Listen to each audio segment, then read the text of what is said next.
I would like to introduce our speaker, Reema Batta. Reema is head of database marketing for Hotwire, and she's going to speak to us, surprisingly enough, about database marketing. Without further ado, I'd like to turn it over.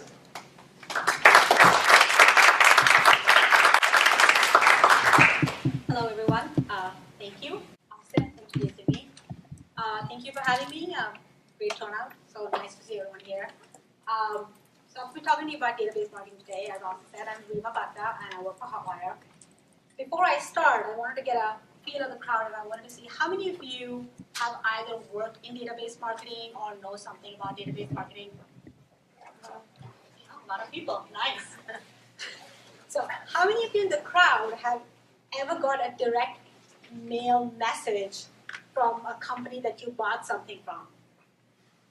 Everyone. Wow, fantastic. So in some way or the other, this is going to be relevant for everyone here. So before I start, I just wanted to let everyone know, I tend to speak really fast. So stop me in case I'm speaking too fast, and I can stop and explain in more detail. Okay? So to start with, a little bit about myself. I'm born and brought up in India. Went to college there. Decided I wanted to meet the Queen, so moved to England. I studied there. I wanted to study abroad as well. Studied finance pretty much through my entire educational career. Upon graduating, I had an interesting choice. Well, I could have either decided to work for an investment bank, which is what most of my friends in school were doing, but then I heard about the Silicon Valley and the amount of innovation that was going on here. This is back in early 2000s. And I was really intrigued by that. So I decided that I'm going to do something slightly different. And I moved to the Bay Area and started looking for a job in a startup, which might be similar to what most of you might have done, assuming. So my first gig here was with a company called HelloSoft. It's a voice over IP software company based out of San Jose. It doesn't actually exist anymore. It was bought over. My first role was in finance. I used to work for the CFO. Quickly realized that they just had a suite of C-level executives working out of San Jose. All development actually happened in India. So if I really wanted to pursue a career in finance, I would have to move back to India for that. And that's something I wasn't signing up for. So a year or so later, I started looking for other opportunities, and then came to Snapfish. I don't know how many of you are familiar with this, but it's essentially a photo merchandising company based out of San Francisco. No, it's a mail order, get your film developed company. It started that way. That's what I think. It started with it that way. That's exactly right. That's the inception of the company when it started back in 2000. And then, of course, the web era and everything moved online, and they started printing, your images on just about every product that you can think of. So I started in finance there because that was my background. It had just been acquired by HP, so it felt like a small company, but within a large organization. Super exciting. I spent 5 years of my career there, loved it. Worked in finance, did a lot of data reporting, which is interesting for a new analyst to start off with. My job was basically using SQL queries to extract tons of data from a transactional database to do financial analysis on. Sounds super technical, but day to day it kind of gets boring. I liked getting the data and doing the analysis, but not really writing code. So I kind of moved on from there and then took on more of a business support role where I worked with marketing and product to help optimize programs. And I found that extremely exciting. So much so that my last role within Snapfish was actually heading the marketing insights and customer analysis group. Love that. Gave me an opportunity to just analyze customer behavior at a very, very close range. And I quickly realized that knowing what I could gain about customers from data, I didn't want to be in a support role anymore. I wanted to be the person who got the data and then took the action and actually created programs that would reach the customer and impact their decisions on a day-to-day basis. Which, interestingly enough, brings me to my latest opportunity, which is Hotwire. So I head up database marketing at Hotwire, and what I explained what I wanted to do is exactly what I do today, which is use data and analysis about customers and actually send out messages to them on a daily basis, which actually impact their buying behavior. So enough about me. Can I step into what is database marketing? So it's going to cut off, but that's okay. So quick definition of what database marketing is. I like to define it as sort of a model of interaction with customers, both new and existing customers, that a company might decide to take, right? And we use technology to automate, organize, and synchronize information that the communication that we send out there. I'll talk a little bit about the kind of tools that we use for it. Depending on the size of the company and the scale of the program, it can differ, of course, on resources that you have. But that's essentially how I define it. Why do we do it? So, an example, you start a new business, right, of any kind, and you get your first few customers through the door. Then what, right? You cannot sustain, most companies cannot sustain a business just based on new customer acquisition. You need your repeat customers to keep coming back. And database marketing is an excellent tool and a model of communication to interact with your customers and create a loyal customer base. If you do so, getting repeat customers significantly impacts your customer lifetime value. If you can continue to keep your customer engaged with you over a long period of time, you're just going to get more from them, right? What does it mean? Consistent source of revenue, right? Everybody loves hearing that in marketing. And once you start doing this at scale, and I'll tell you a little bit about what that might look like, it can actually be your most efficient marketing channel, right? Outside of sort of front door traffic where people just type into your site, everything else kind of requires marketing capital to be actually invested in traffic. Database marketing at scale is, to date, the most cost-efficient channel. So, a little bit about how it works. I like to use this model, which kind of shows that the communication with the customer never stops, right? It actually starts with customer acquisition. We get a customer through the door through multiple channels, right? It can be through sign up on the homepage or a billing path for a company or a website that has a lot of traffic. For those of you who are working in relatively new businesses and haven't really got a lot of traffic coming through the door, you can use social media or use SEM to get customers to get familiar with your brand and sign up at that scale, or partner networks to do that. Right? But for a company of scale of something like Hotwire, we get traffic to the homepage and customer actually making purchases, and those have been some of the most lucrative ways to get customers to sign up with us, right? And that's customer acquisition from a DBM perspective, that they become a subscriber. At that point in time, we basically start collecting relevant information about the customer in a database, right? Hence the term database marketing. We collect their names, contact information, preference information, any feedback that they might provide to us, search and purchase history. You know, some of the sophisticated marketers do that. And then for the more technical people in the room, you can basically assign a unique customer identifier. It can be a numerical code, right? And it can be really helpful further down the line in keeping your relational database working and keeping your customer information private, right? From then on, my most favorite part of the project comes customer analysis. Once you have all this information about your customer, then you can start analyzing the behavior.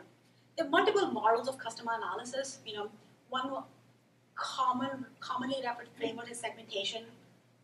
Anybody in marketing has probably heard of it, right? You have a long list of customers, and then you try to put them into clusters so you can talk to them as a group, because at scale you can technically not talk to people one-on-one, though that is changing really, really fast, right? So segmentation has been found to be very, very helpful. But we get information about customer preferences which help us craft marketing messages. So I'll give you an example of Hotwire. We see somebody buys a hotel in San Francisco, and then we realize, you know what, we have another product to offer to them, a car rental, right? So we go ahead and say, okay, just before they leave for the trip, send them a message saying, hey, why don't you take a car rental from us and probably here's a discount, or you would save on that, right? So cross-sell messages, that's what we refer to them. But there are multiple different kind of messages we can target a customer with, depending on what the preference is. What channels are you sending those messages on? Email, It TV, can be email, social, mobile push messaging, so display, advertising? right? So once you have access to information, the channel that you use is channel agnostic, right? It depends where you can reach them most effectively. I can give you an example of email because that's something we do frequently. It's a very, very efficient model of communicating with your existing customers at scale, right? You can try to reach display, you can display ads and retargeting ads are also really, really good way of getting to customers. But if you have variable capital to do that, right, that's fantastic. So you can have, depending on how many resources you have and what kind of a setup you have, you can really have a much more integrated marketing channel framework to it. So customer analysis, and we start sending messages to customers directly, right? That's kind of the fundamental of database marketing. It's a direct marketing channel. You communicate with the customers in a very, very direct way. So once we know what we want, we send them a message with a specific call to action. And I refer to a specific call to action as being something very important. I'll give you an example of that. What you don't want to do in direct marketing or database marketing is, send a message to a customer without really telling them what you want them to do, right? One mistake, people starting up often think is, if a customer uses or knows my brand, they know what I stand for, and hence they know what they should do with the message I send to them. That's not obvious most of the time, right? And customers don't necessarily spend hours going through a message. A typical email is read for like 2 seconds, right? So if you have a specific call to action, that really helps them get to the next step, right? And if you do this right, like I said, it can be your most efficient marketing channel, email marketing specifically, database marketing in more general, right? And you can keep customers coming back and engage with you in this model. So essentially, it's a workflow, and this is oversimplifying it, but imagine that you're collecting a host of information, synthesizing this information, and then deciding what should the customer actually get, right? And it's been found to be extremely useful in retaining customers. I work in different companies analyzing data, as I mentioned, right? I can throw stats out there, but on average, I would say a customer who signs up to receive messages from you is anywhere between 20 to 25% more likely to transact with you over the lifetime.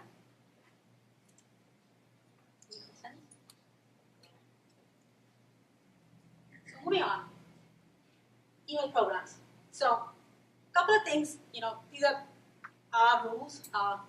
That's what we go by at Hotwire. And as other companies that I work on, I found them really useful, so I'll share them with you. There are 3 questions to ask before you create a new program, right? You can add to that list, but I think it's hard enough to answer these 3.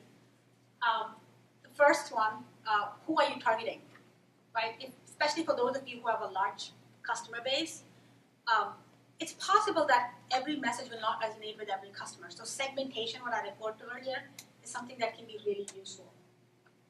What do you want to say? What is your message, right? One basic message can be something that your brand stands for, right? At Hotwire, for example, we say, we always have great deals, right? It could be different depending on what you do. It could be depending on the kind of message, so I'll talk a little bit about that as well. And third, and in my opinion, probably the most important question to answer is how will this particular piece of message help your customer in their decision-making process? If you can't answer that question, I would almost say don't bother, right? Because it's a great idea is when it does, you can test it. That's what we do, and I'll give you a couple examples as we go along. And some things seem like they will work, and it's really useful to customers, and they don't, and we test our way there. But there's something to always ask before you start crafting something new. It'll also help you in crafting a very, very objective message. I've summarized a few types of database programs here. Going through it, mass mailings. These are the most generic kind of messages. I think most of you must have received a mass mailing in your life. So if you've ever signed up for a coupon program or just about purchased a product from any website today, and you are in the customer database, they'll send you a weekly or bi-monthly or some periodic basis a mailing, which is generic, telling them about the products that they have, the prices that they have.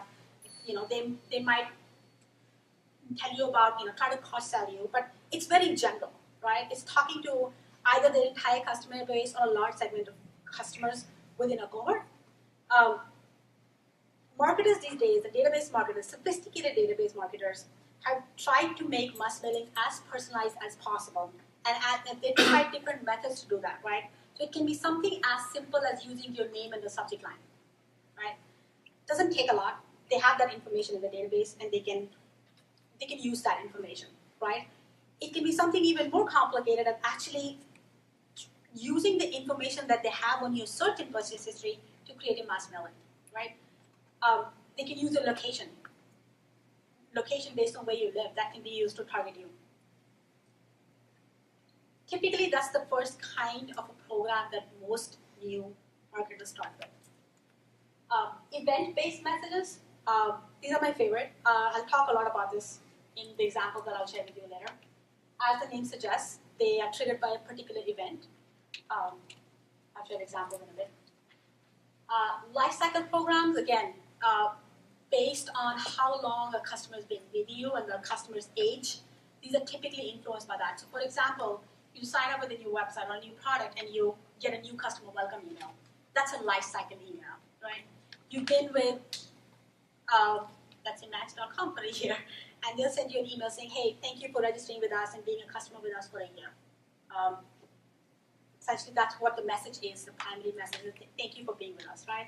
Or let's say, for example, you terminate the service, right? A lot of companies do a great job of sending you a message at that point in time, recognizing that you've ended your service with them and saying, okay, here's a coupon to come back, or, when you do decide to come back, we'll still be here. It can be something as general as that. Loyalty program. The perfect example for this is airline industries with their points, or credit card companies with their point systems, right? It's really, really successful in businesses where there's not a lot of product differentiation. So once a company acquires a customer, they want to retain you, right? So Starbucks will do this, right? Buy 10 coffees and your 11th one is free, right? Hotels.com does this. Book 10 nights with us and the 11th one is free, right? United does this, you collect 25,000 miles and now you're a silver member with us and you can get upgraded. So that's the traditional loyalty programs. Post-purchase programs, again, it's, as the name suggests, once you've made a purchase with a customer, they'll send you something like a transactional email. This is probably the best point in time for a customer to contact, for a company to contact you when you just made a transaction with them, right, and form an impression. The messages can vary. So I'll give you an example of something like Southwest, right? When you book a flight with Southwest, they send you a transactional message. And they basically have just about cross-selling everything that you can possibly get by the time you're getting to the airline and sitting in the plane and while you're on the plane, right? So they'll say to you, hey, here's 10% off on the sandwich that you'll buy on the plane, right? Here's, car rental deal that you can get. So they do a great job of that because they know you're interested at that point in time in traveling and they know about you. Or there are various forms of transactional messages. Some companies started to keep it really, really simple and informational. That's fine too. A lot of people just provide customer service contact information, and that's good. But if you're trying to really monetize this program, then cross-selling is typically what people do here. Informational, as the name suggests, if it's a new company and it's launching something on the site and it wants its customers to know, you can use this. You can use database marketing to say, hey, the customer's relatively new with us and might be interested in a product that they haven't experienced before, so send them a message for that. Getting to event-based programs, like I mentioned, those are my favorite kind. What does it mean, right? What does an event mean in the context of database marketing? So I'll give you a Hotwire example. In our case, there's something called a customer event, and how we define it is when, let's say, tonight you decide that you want to find a deal for a hotel in San Francisco for Thanksgiving, right? You come and you do a search on that, and we have that information about you. That's a customer event specific that we have the details for. Simultaneously, there might be a deal event. For us, what that means is we have information about let's say, hey, Fabiana is looking for a hotel in San Francisco for Thanksgiving, and it's a 4-star hotel at X price. And the price drops for that exact same date.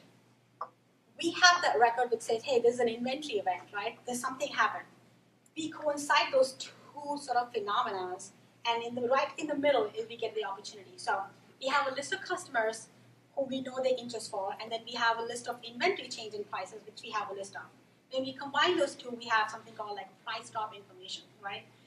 At Hotwire, that's one of our primary incentive to our subscribers. If you go on our homepage, we say, hey, sign up with us, and you get price drop alerts and subscriber-only discounts. So price drop alerts work like when there's a customer event and a deal event, and it comes together. So for a particular customer event, we have a deal, we'll send that to you. What I'm going to share with you in the form of a test is how we actually optimize a price drop campaign, right? Conceptually. So there are a whole lot of different thresholds and matching criteria that I won't go into today and bore you with it, but it gives a huge opportunity for optimizing a program, something which most Agile marketers like, right? We want to test something fast with something that might exist or create something new. In this case, a program which is a standard price drop batch program exists today, and we want to test something new on it. So let's create a test. Our test is, will it help us to change the way we process our information to target a customer? So let's say today we collect batch information on a daily basis about customer events and deal events. Will it help us to change the latency, or how often we create this and how frequently we send this to customers, right?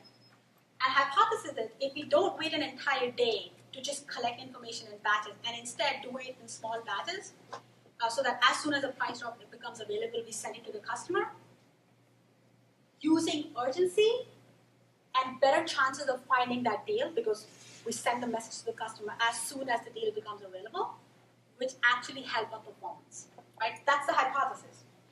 So in a very, very quantitative way, we have a control, which is a price drop message with 1 day latency. So it's 1 day batching process. And our test, we send a message with reduced latency, right? And we can try different thresholds. Like I said, it totally depends. So the performance numbers that I'm going to share with you right now are relative. So it's going to be looking at how our test is versus our control. And I'll talk a little bit about common email and database marketing metrics. What you see here are some of the common things that most database marketers actually track, right? What is the open rate of the message? How many shoppers did I get per the number of messages I sent out? And how much revenue did I make, right? Finally. Changing the urgency and changing the latency of the program to actually say we increase the open rate, increase the shoppers per message, and almost double the revenue per message, right? It's the same message conceptually. We're talking about a price drop, but we just tested the small optimization criteria in it, and it 2x the amount of revenue we make from that. And essentially proving a hypothesis that if, as a marketer, if you can introduce urgency in your messaging, especially around sales and discounts and price alerts, that really helps with conversion, right? Because the customer knows that, hey, this just happened and I want it, and they go and get it. A huge success. Along the line of sort of event-based messages, this is something that I talked about, a program that exists and we created a test, right? Let me talk a little bit about a different scenario, a very different scenario. In a case where nothing exists and we are faced with sort of a business question or almost a business challenge, and how do we test a program to fit that business challenge? And this is around mobile, right? So for those of you who work in marketing today, understand that messaging to mobile is something that we're all aggressively testing and perfecting today. And it's extremely interesting. And it has, depending on the business you work in, extremely different customer preferences than what you see on desktop, right? So I'm going to define this as a mobile challenge or a business challenge for us. Here's what was happening with us. Starting this year, about a third of our emails were open on mobile, right? And as of now, about half are open on mobile, and that number is only growing. Engagement through the email and mobile was lower. Sorry, can I ask a question? Like, what do you think the revenue increased that much? Is it because the deal, like with the 1 day latency, the deal was not available anymore? In some cases the deal wasn't available. In some cases it was just that the customer wasn't, when they were getting the message, they were probably tuned out of it. The message with the reduced latency said something like, for example, this price dropped in the last 1 hour. Oh, and you mentioned how Come and recently get it it. dropped. Gotcha. Yeah. That's So it's perfect. urgency Yeah. plus the fact that once they click through the message, Yeah. the deal's actually available, Okay. right? And it's something that's relevant for a deal space where you competing on price and supply. Thank you. That's awesome. Yeah. So getting back to mobile. So what we saw was that about 50% of our messages were being opened on mobile, and it's increasing. So if I was standing here a year from now, I'll probably see 100% of messages are open on mobile. Engagement through email on mobile is lower. That's what we saw. And what I mean by engagement is customer gets an email on mobile, they open it, they don't do anything about it. Or they get a message from another channel on mobile and don't do anything about it, right? There are multiple hypotheses for why this might be happening. In the case of email, it could be design. In case of a message, to the phone directly, it could be timing. It could be content. It's just something that we notice in customer behavior, right? And the purchase rate was basically, even if they clicked through the message, they didn't really purchase on mobile. I'll talk about a phenomena that it's commonly referred to as wrong bar. Basically, it's a customer is doing a research on mobile, but they're making the purchase decision on desktop, right? I think it's something that's quickly going to change, but it's not quite there yet, and hence we see sort of this big point of difference when a customer who gets a message on a mobile device and might even open it, but actually doesn't purchase it, versus when they're getting a message on a desktop, they might be just more prepared to make a decision. We'll have to wait and see, right? So we started analyzing the customer behavior, specifically in our case, in the case of Hotwire, and start saying, what does the customer behavior tell us? This is a problem, how do we solve it? And here's what it kind of got to us. It said that the mobile customer had different product preferences, right? So what I mean by that is, let's just say a customer who's making a purchase on desktop was planning their summer vacation while they were searching with us. Mobile customers are doing something completely different. They're not thinking about the summer. They're thinking about something in the short term. The decision-making process was much faster, right? So from the time they make the search to make the purchase, it was just a very small window of opportunity, right? And for some of the traditional marketers out there, that's a big challenge, right? Because the window of opportunity between when a customer searches for something and actually buys something is a perfect time to kind of upsell them a product or tell them about what you got or a great deal that you have. And if that window keeps reducing, you have less of an opportunity to actually give them something that's relevant. And the customer actually knew what they wanted. So what I mean by that is they didn't do multiple purchases like they were doing on desktop. They did one purchase, they found something and they booked it, or they didn't, right? So you either had them or you didn't. So looking at the customer behavior, we kind of defined what we wanted to do. So we defined the segment we wanted to talk to, the message that we would want to do, and what the customer benefit will be. Basically, we tried to answer the 3 questions that we basically highlight, which is extremely important to create a new program. So our task was going to be create a program optimized for the mobile segment. That's who we are talking to.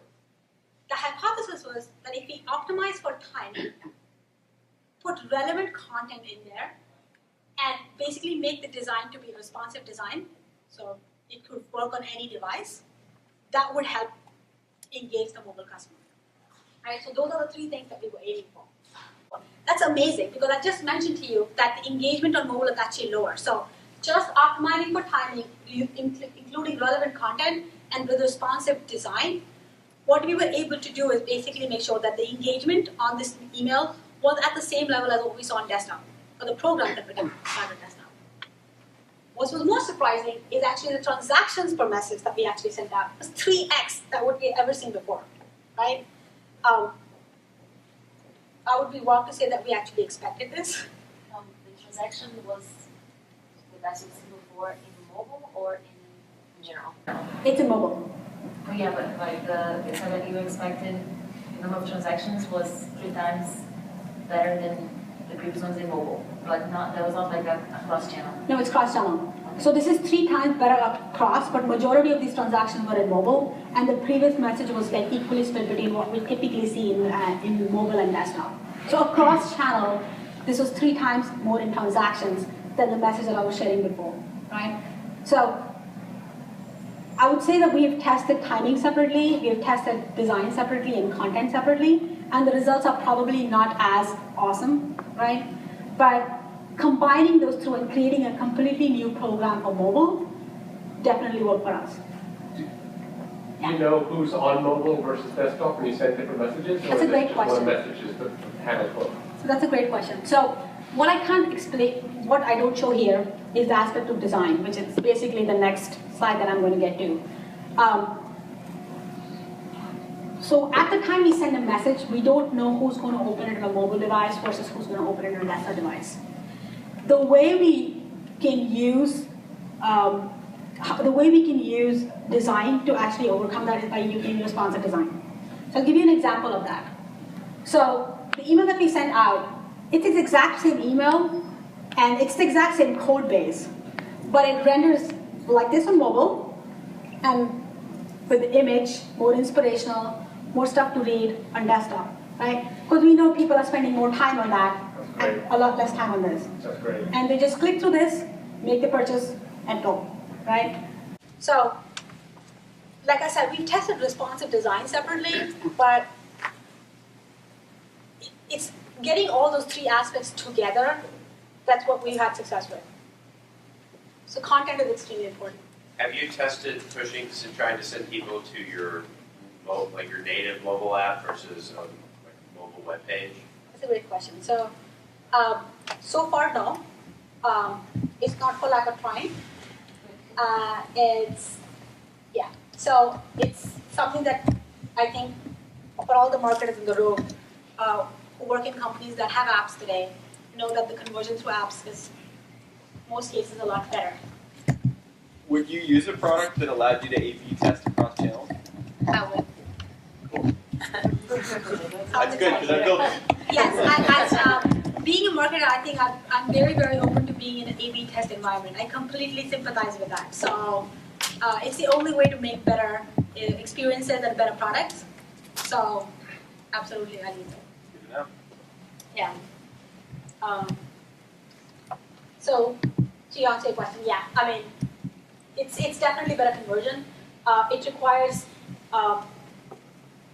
without getting into too much detail, it requires like deep linking into the application, and the application needs to be ready to receive that kind of information, and that's something that just has to be built out.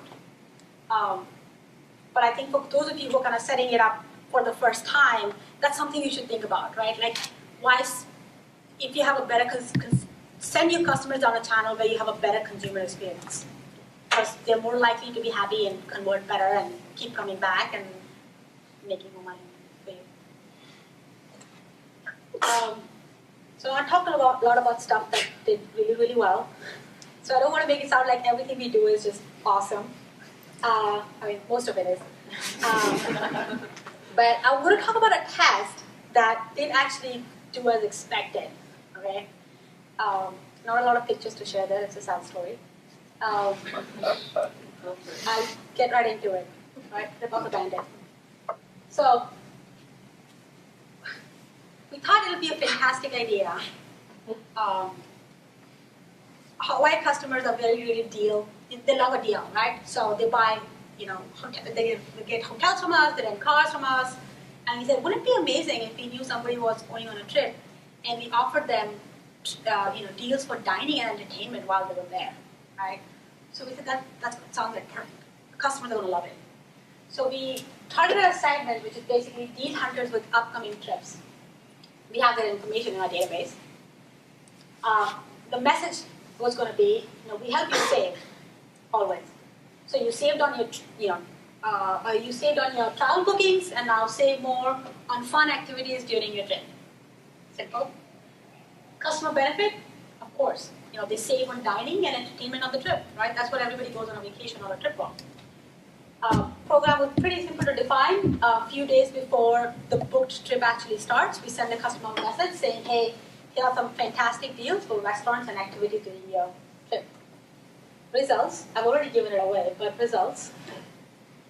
So the open rate for the campaign was really, really high, right? And I can tell you a little bit about why that happened.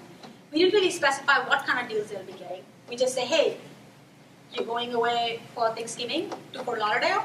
There's some great deals on your trip to Fort Lauderdale. Everybody open it. We actually worked with a partner to actually set this up and send them activities and deals from that partner. So traffic to the partner site was mediocre, right? So they were intrigued, they saw the message, it was designed well, they clicked through the message and went to the partner site. Purchases are very few, very, very few.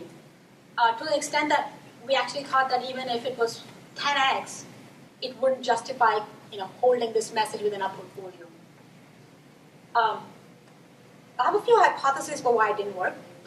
These are my personal opinions. None of these have been tested, but I think some of it might resonate.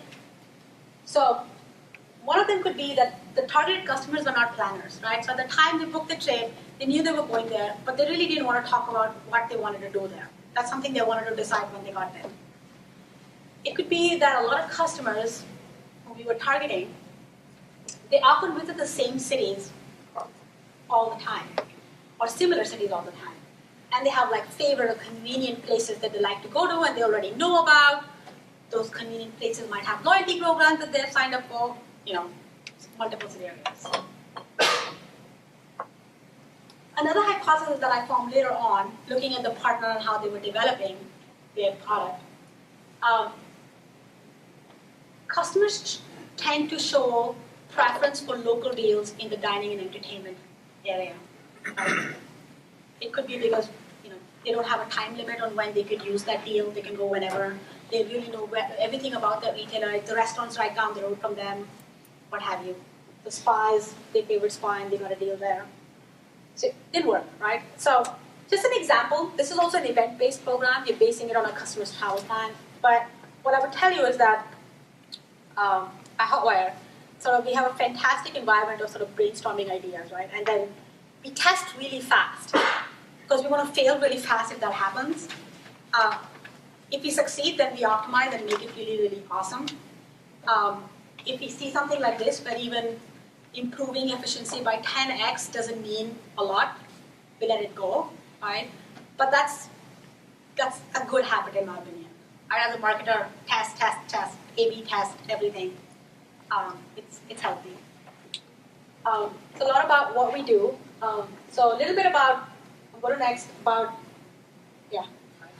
So I have the Hotwire app, and I book things from Hotwire from time to time.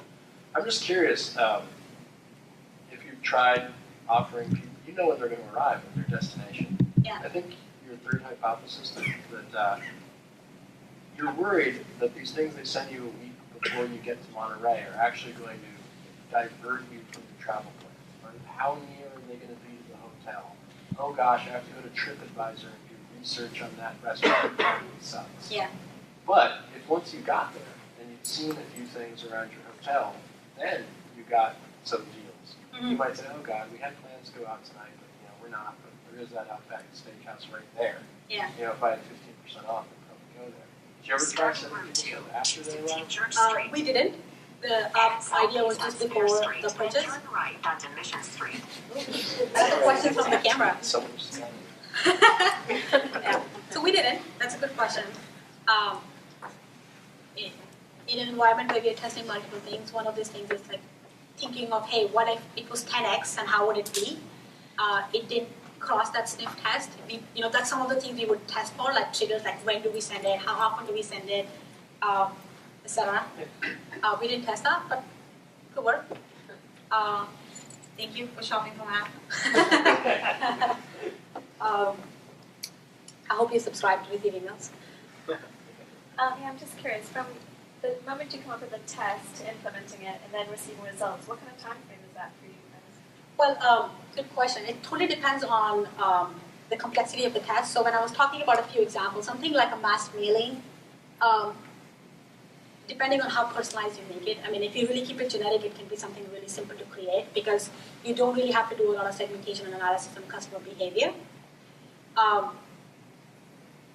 Traditionally, I would say at an average, we say it takes us about 2 months to create a brand new program. There are various reasons for that. A lot of it is if you're coming up with a brand new creative, right? That takes time to design and setting up sort of rigorous automated data feeds takes time to do. Getting through legal approval takes time to do for those of us who go through that every day.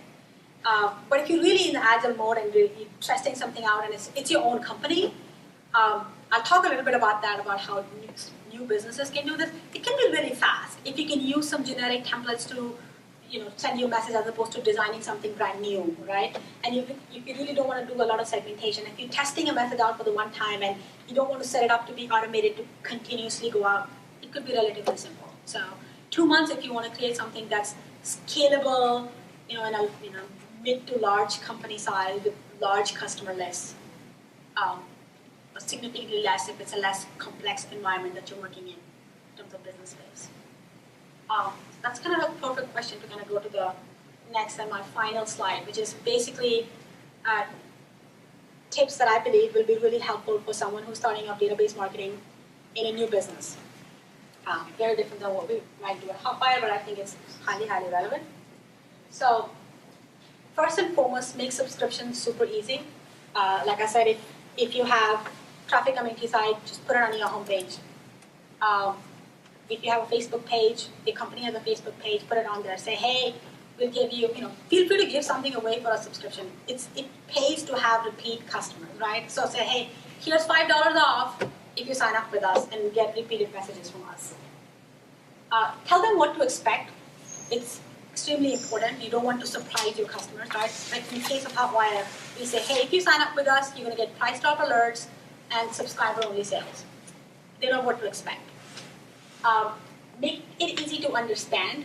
So what you don't want to do is try to explain your entire company history while you're asking a customer to subscribe. They don't want that.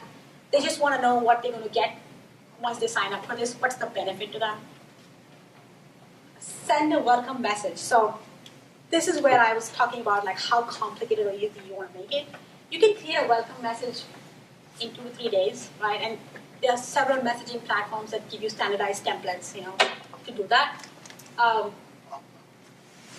And you basically, every time a new customer signs up saying, hey, thank you for being a customer. It's just great to kind of start a relationship on that front. Align the message with your brand. Depends on what stage you are. The larger your company is, I think this is more and more important. The more and more the customers are aware of your brand, this is more and more useful, right? It doesn't have to be something overly complicated, but if, for example, you're using a generic template, use your logo, right? If your brand is more developed and has a tone of voice that it uses to talk to your customers, write that way, right? Edit your copy that way. Evaluate messaging platforms. So this is for those of you who are in the phase of thinking, how should I get it all together, right? So for example, and some of you met today, look at responses. So we use responses at Hotwire. There's a company called Exact Target, which can help you do something similar. For those of you who are looking for something that's probably more suitable for companies that are not scaled that much, are more reasonable solutions like MailChimp, Constant Contacts, Infusionsoft, and some of these sort of more, some of these companies that are focused on new businesses also provide you standard templates, right? So if you don't have HTML resources within your team and web developers who can actually create those kind of emails, or don't have design firms who can design your emails, those standard templates can really, really help go to market really, really fast. But give it consideration while you're going through it to see what your requirements are. Maintain a publishing calendar. This is something that's right from the trenches. I say this because as what you'll realize when you have multiple programs going out multiple times in a week, it's important to kind of keep track of when you're messaging what to your customer, and then kind of tracking the response to that. Keeps you honest. It keeps sure that your messages that are going out are relevant to the customer, and also manage sort of testing and planning for new things. Test, and A/B test. To the question that I just answered earlier, testing can take multiple formats. So if you're sending out a new message, it can be QA'd on different platforms, right? To make sure it renders well. if you're sending out a mass mailing, make sure that the content actually says what you want it to say. You know, we send our messages out to millions of customers, and the last thing you want is, you know, something scribbled on it that is not great, right? Or a subject line that looks like weird characters. That's not great. That's something that you should look out for.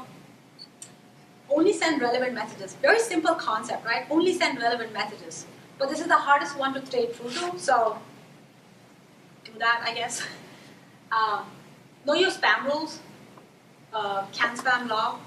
Just for those of you who want to do this from scratch, starting off new, read the Can Spam Act. It basically tells you what kind of customer information that you can actually use to target your customers, and some of it is like personal information that you shouldn't be using for segmentation. How often you can send a message to a customer, what happens if a customer marks you as spam, etc. Right? And there are a lot of tools out there that help you, actually monitor these, sort of deliverability things. But just before you make it too complicated, at least know what you're allowed to do and what you're not allowed to do. Keep an eye on your stats. Super, super important. As database marketer, you want to see which segment of your customers are responding to what messages. At the same time, you want to see which segments of your customers are not responding to what kind of messages. This will really help you develop a plan as you go along, and really, really help you set up a test calendar as you go along. Could you expand a little on what stats you keep an eye on, like your top 5? Sure. So some of the metrics that I talked about, so something like an open rate, so how many customers actually open your message, right? A metric that's often referred to click-through rate. So customer might open it and not care about the content. So if a customer opens the email and then clicks on it, it means they care about what you actually send them. So message is relevant to some extent, and that's click-through rate. A relevant metric that's down in the funnel is something like a purchase rate, which is basically X customers actually click through a message, and then let's say 1 out of 10 actually made a purchase through that message. That's an important metric. A metric that most marketers use, or most quantitative marketers use, new versus existing customers, right? So if you're sending a message, how many of these messages are actually attracting new customers, adding to your list, versus getting you repeat customers to buy? Both are great, but you want to track that. Like I mentioned, spam rules, so you want to track your deliverability metrics. How many people are either saying that you're great, or complaining to the spam log, or deleting your message. That's something relevant. It's a pretty quantitative area of marketing. So if I was to simplify it, I would say it's those. If you want to get more complex, you can track how these people convert through the site, right? You can track sort of trends over a period of time. So if you acquired a subscriber in year 2012 versus 2013, what's the difference in the performance and why that could be? As a person in analytics, I think there are limitless possibilities, but as a marketer, I think you can just look at the first 5. And don't forget about mobile. I can't say this enough, right? 50% of our messages are open on mobile devices today and increasing. I just shared a test which turned into a program for us. I don't think that's the first and the last one that we're going to do. So I think most marketers are in that space. We're looking for opportunities to optimize where the customers are. Whatever way is relevant for what you're doing, try to keep an eye on it. The simplest one would be to make sure that anything that you're designing that's new, or you're buying a template that's already created within responsive design, so it renders well on the mobile device. And have fun.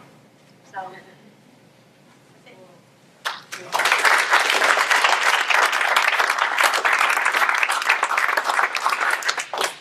Do you have a phone setter? Do you have inbound, outbound calls, and do you use that as a channel for testing?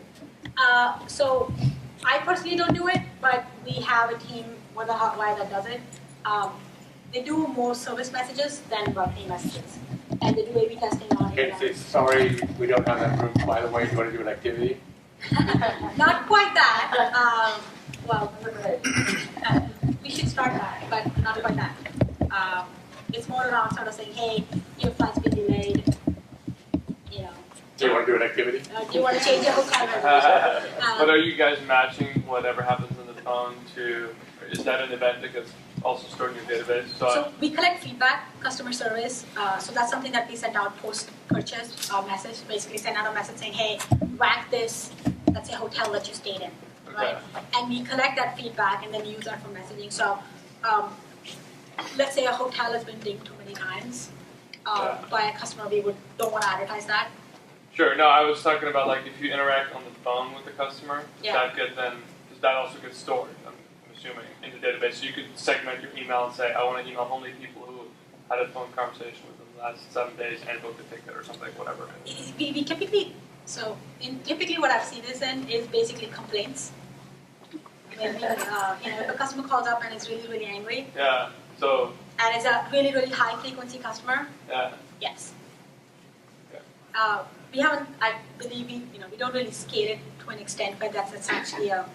But are you guys like storing? I'm thinking about the matching. How it's like if you recognize the phone number, can you automatically assign it to that customer? So when a customer calls in, one of the things we record is the Hotwire ID, the customer ID. Okay, you ask for it. Yeah, and which is basically what I was referring to. Like if you have that numeric identifier for each customer, you can basically create a reference database for relational database across just about everything. Yeah, but that's important to have. Reema, can you explain some of the technology that you use? Sure. So in terms of messaging platform, we use responses like I mentioned. We have an in-house database which is pretty rigorous in creating the data feeds that we need for segmentation and automation of the messages that we want to send out.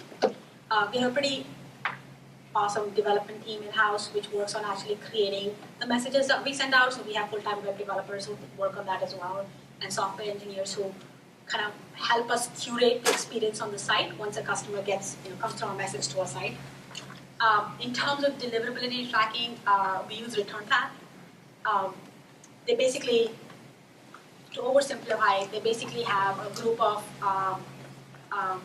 credited panel that basically receives messages, and they basically decide is this message spam or not, or works, promotional, transactional.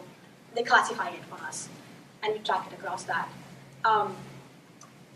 So the way responses work for us in terms of sort of tracking in the technology standpoint, we have sort of regular data feeds set up with them. So we send responses information about, hey, here's a customer list that we want to target. These are the deals that we want to target them with, and then we create the entire content on the responses platform. So the entire design and the campaign actually sits on the responses platform, and we get regular data feeds back from them about customer events. So they track like opens for us, like how many customers are opening this, and what kind of the click metrics for us.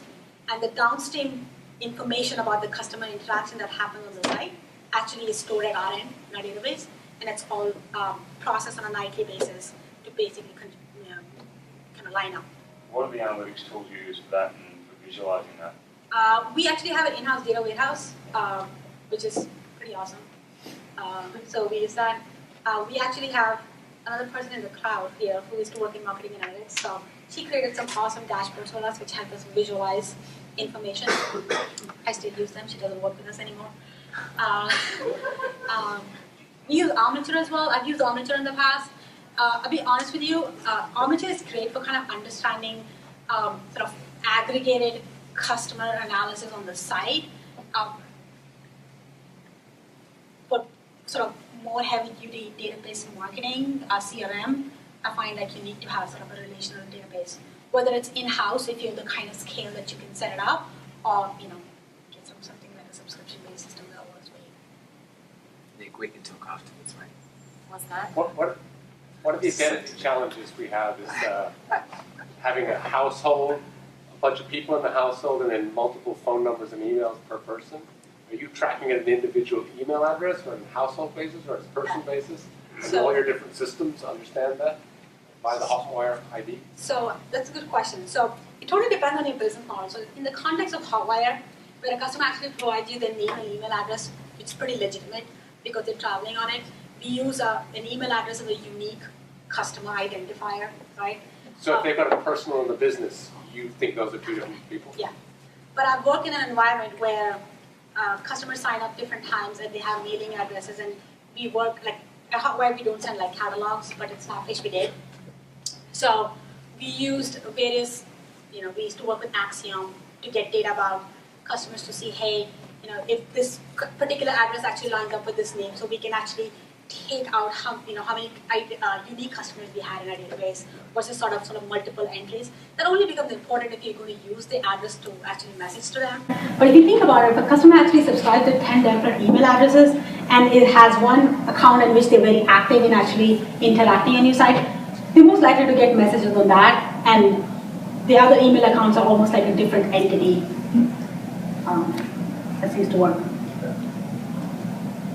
Talk a little bit about the A/B testing. Is that automated for you guys? And how do you get to, this thing is performing terribly, I want to turn it off right away versus waiting for the full test? So in terms of automation, and I've recently learned that different people define it different way. In my opinion, yes, it's automated.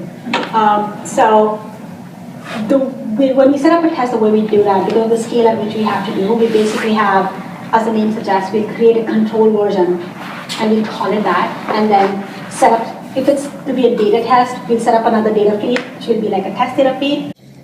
In terms of the time span that we actually use, it totally depends, right? So, for example, the program I was talking about, activities, we let it run for like almost a month and a half. There was no downside. We were trying to understand what's going on. But something like the new mobile program that we set up, it was basically instantly we knew, right? It's 3 times better than anything we have. Right. So we instantly knew, and you can basically turn it up full scale. In terms of how do we know, it's basically going back to what I was referring to as metrics, right?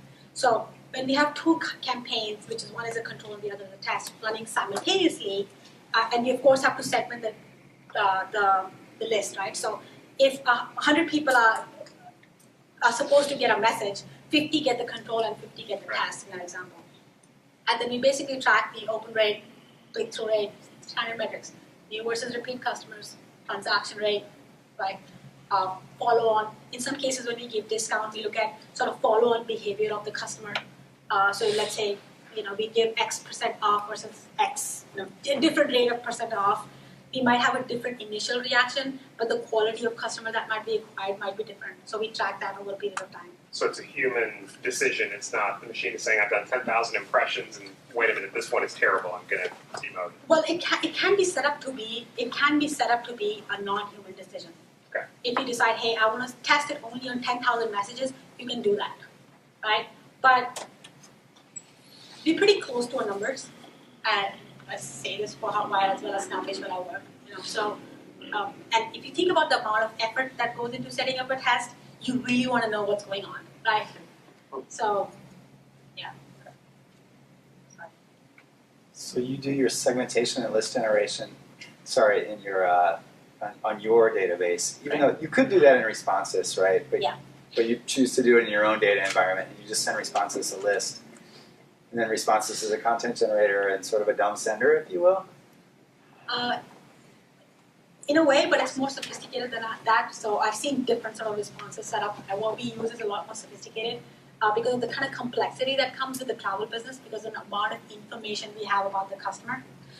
For segmentation, yes, we do it in-house and we send a list, but there's some aspects of a customer that we actually track on responses side. So it's a little bit of both, but majority of the time is basically done in-house. So you're hybrid. Would the room indulge me on a poll, just on a relative who's using their ESP's tool to segment and generate lists? I guess raise a hands for that one first. Versus who's using their an in-house database or your own data environment, which is what I always did, by the way, too, and then sending over to the ESP. Okay, just curious. The same. How many people are building it every time versus? Yeah. You talked about the complexity of data that the travel industry has, and about the database model that you guys are using. You said you were working on MySQL. Yes, so I probably cannot answer that in the most technically correct way, but we use SQL to extract data as well as SQL. So just from knowledge that you have of the industry, do you know any marketing partners that are switching over to NoSQL? So they have NoSQL databases? NoSQL databases. Yeah. So we are actually on Oracle, not on MySQL. We have Oracle Exadata. And we are switching. We also have we're working with Cloudera. We have a Hadoop cluster that we don't use for production. it's mostly for offline analytics, clickstream analytics, personalization, which is a different topic. Yeah. But we do not use to support any production system yet. Thank you. Do you have issues with unsubscribes when you use static lists like that? Like if you were generating a static list from your database segmentation and you send that over to whatever system you're using, when people unsubscribe, are they unsubscribing from the database or from the mail system? That's a great question and something I actually completely left out of this. So you asked me about the metrics that we track. One of them is unsubscribe rates, right? So the spam/unsubscribe rates. The way we use it is basically when we generate lists we have data transfer with responses on a nightly basis. And one of the pieces of information that they actually send back to us is how many customers unsubscribe. So they track that, but they send it back to us and we refresh that information in our database. So at any given point in time, we should have the same customer unsubscribe at responses versus what we have in-house. And we do track that very, very closely. That's sort of a key metric that we actually look at while we're testing messages to see what is relevant, what is not. That's some of the best metric to decide what's relevant, what's not, in an extreme way. So you mentioned clustering and segmentation. Do you guys do those in-house? And also, do you also use prediction models to target new customers, existing customers, cross-sell, upsell? That's a great question. To a lot of extent, yes. So to your first question about clustering and segmentation, yes. So we do that in-house. Again, some people in this room have actually helped build those things. As a marketer, we just use that segmentation to actually message and decide what message the customer is going to get. We do that in-house, but I know that different companies choose to hire consulting firms to do that or outsource work, but in our case, we have the analytical horsepower to do that inside. Sorry, so what's your second question? Do you use prediction models to cross-sell, upsell? So we use prediction model to the extent that we believe that past purchase is a good predictor of future performance, which is to say that I would be incorrect to say if not at least 50% of the marketers use that. No. If I'm sure there are better solutions out there.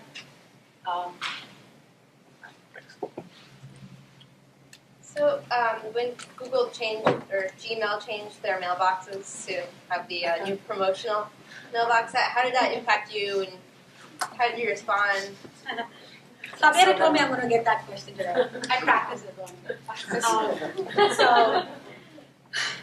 So let me tell you a little bit story about this. So I get an email from my CMO in the middle of the night and she says, "Are you aware this is happening?"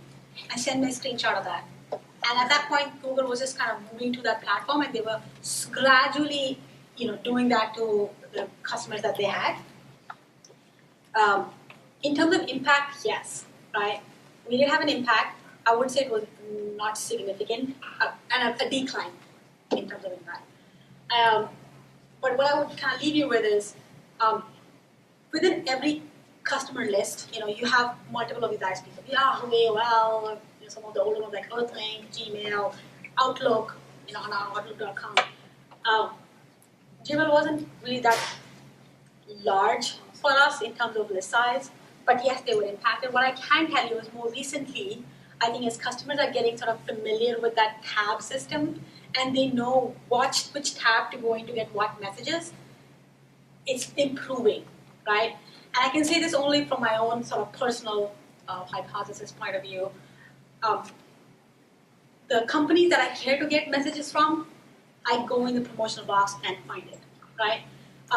What I really did see a lot of the time when Gmail just implemented this is people sending out messages and saying, "Hey, if you take this, install it, and put us in the primary email box." I think that's a perfectly legitimate strategy. Sure, try it. I personally have tested sort of asking customers to do things for me, and that hasn't worked so well. So, yeah, I'll leave it with that. I was going to say, I was just going to add to that. Obviously, we'll talk afterwards. I work at Responses, so I'm just looking at an email from our Director of Deliverability, and as a whole, the travel and hospitality industry, the vertical itself, saw a 1.03% increase in Gmail open rates since the change, and that's for really? October. For technology, B2C, it's 5.80. For CPG, it's negative 1.53. For B2C services, it's 0.22%. Yeah. So Why is happy that? to share that with anyone. Why is that? So why is this effect so small? I think it's because, to your point, Reema, I think some companies, I know the names, I'm not going to mention them just in case people work at those companies here tonight, but there are companies that are asking their customers to move the messages from the promotions tab to the inbox, the true inbox, and I don't think that's actually effective. I think customers are actually turned off by that. They will move it if they want to move it. Our director of deliverability suggested to most clients to not institute sort of actions like that, just because customers are going to do what they want, and if they're told to do something else, they're probably not going to do it, to Reema's point. Yeah, so happy to share the data if anyone wants it, but yeah. Do you know how many? Don't people have to switch manually to that? Yeah, they do, and if customers want it, they're obviously doing that, right? So for technology B2C, it's 5.8% increase in open rates from a Gmail change for the month of October. So maybe they were testing. I got switched over. I had to switch manually back. Yeah, I didn't get switched. You didn't get switched? Correct. So testing. Yeah, testing. There you go. Yeah, but I think most, I know I have Gmail. So if you have a Gmail like app on your phone, that doesn't affect that yet. Well, but sorry, I have a Gmail app, but I never use it. I just use the email that's on the iPhone, so that wouldn't be affected by that. So I'm just wondering, in what you see of people's usage of email clients on the platform, are you saying that most people use a platform like iPhone's email that would be affected by this? It's a good mix. So I would definitely say it's a good mix. So what I do want to talk about is that what I mentioned about like sort of people opening in a mobile device versus desktop, the 50% of customers are still opening in a desktop, and that's why the numbers might be so sort of smallish. Like maybe half the crowd is actually opening it on sort of the messages that they're getting on their phone, on the iPhone, like you're getting, and it's not getting impacted. The other half, which is getting it on desktop, is getting impacted by the change. So it's not everybody.